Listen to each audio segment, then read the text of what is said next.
Good morning, one and all. So now I am going to take C language. So programming in C. C is the very simple and easy structured language.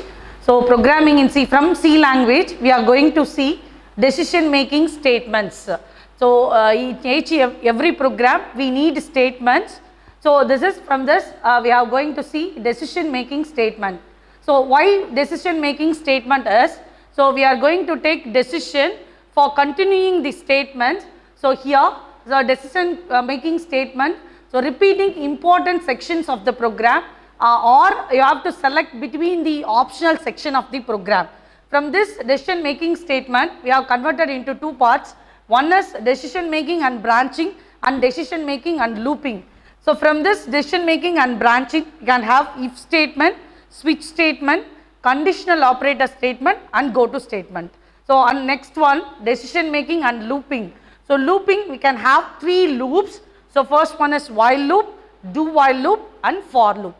So from this decision making and branching, so what is decision making and branching? What is decision making and looping? So branching means you have to skip some part of the statement. So that is branching. So looping means you have repeatedly, continuously, you have to run particular set of statements, that is called as looping. So branching, so in programming the order of execution of instructions may have to change depending upon certain conditions. Okay, so this involves the kind of decision making to see whether a particular condition has occurred or not. So whether the condition is true only it will execute some parts. If the condition is false, it will come out of the loop. So that is branching. So looping means repeatedly some set of instruction will execute. So the number of times we have given, that is called as looping. So if branching, the first statement is if. So if is a powerful decision making statement. So it is used to control the flow of execution of the statements.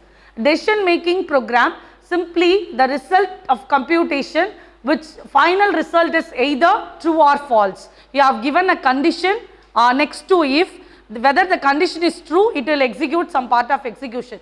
If the condition is false it will execute the next set of statements, otherwise it will come out of the loop. So the value is 0 or false, the value is 1 or true.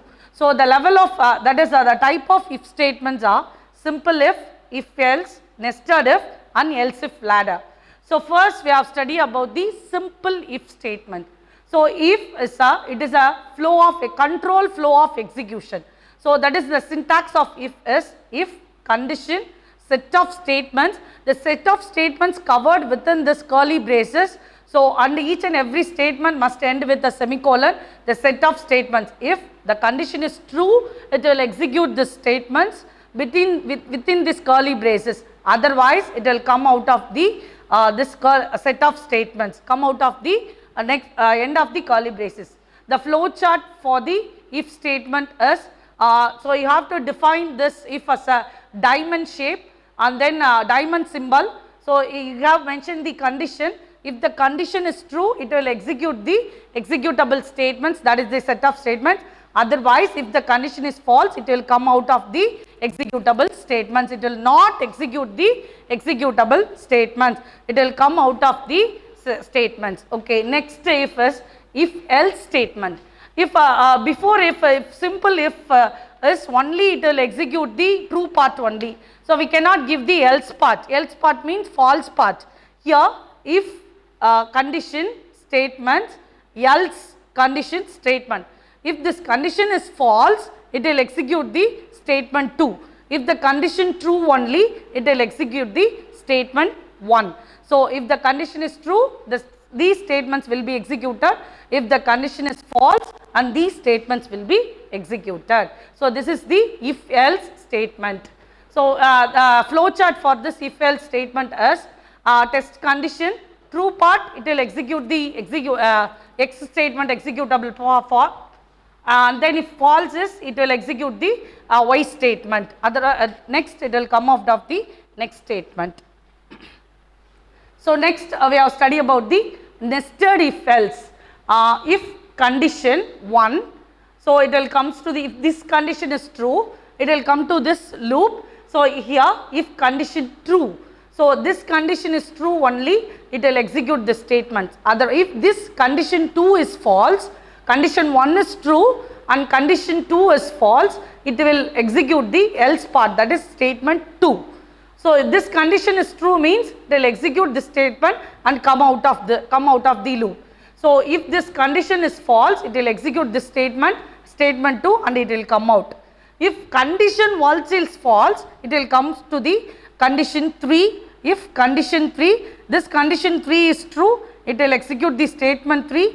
Otherwise, if this condition is false, it will execute the statement 4. So the flow chart for this, the same flow chart, the same flow chart for this if else. So test condition 1 true means test condition 2, and it will true means test condition 3. If it is false means test statement 2. This condition is false means it will come to the next condition, that is comes to the direct else part.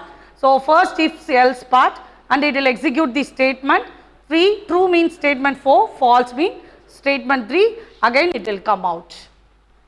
So else if ladder, so more than if you want, you can use the series of if statements.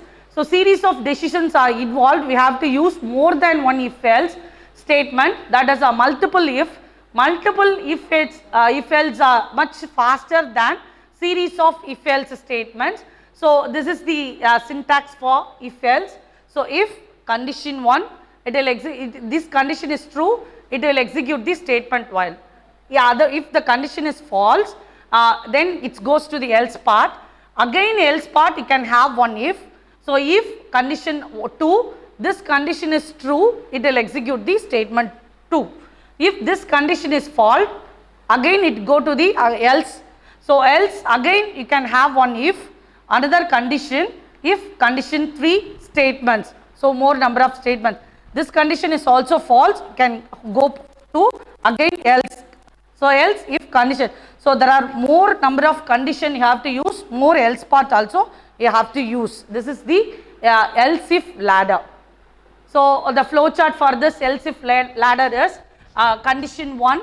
So it's false, another condition. This condition is false. Again else part you can have another if. If this condition is also false, you can have another if condition. So this condition is true only, it will execute some set of statements.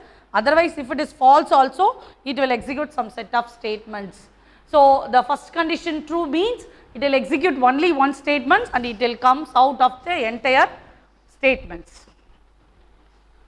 So next type of branching statements. So one type of branching statement is if is over. So next type of branching statement is switch.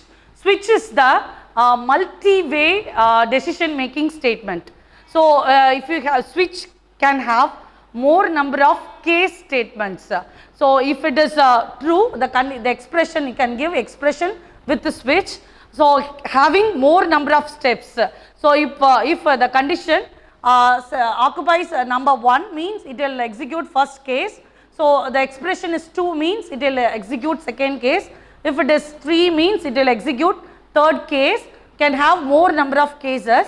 If it will not match with all the cases means it will execute the default section and it will comes out. Okay. So the syntax, flow chart for this switch cases, switch expression. So and there are so many branching. So if this expression is matches the value 1, it will execute the first block and it will come out of the entire statements. So if this expression value is 2, it will execute the second block and it will come out. So if this expression is 3, or if the expression we can have n expression, n values. So you match with each and every expression, each and every value, and if it will not match with the expression, so we can have one default option. So it will execute the default block and it will come out of the statements.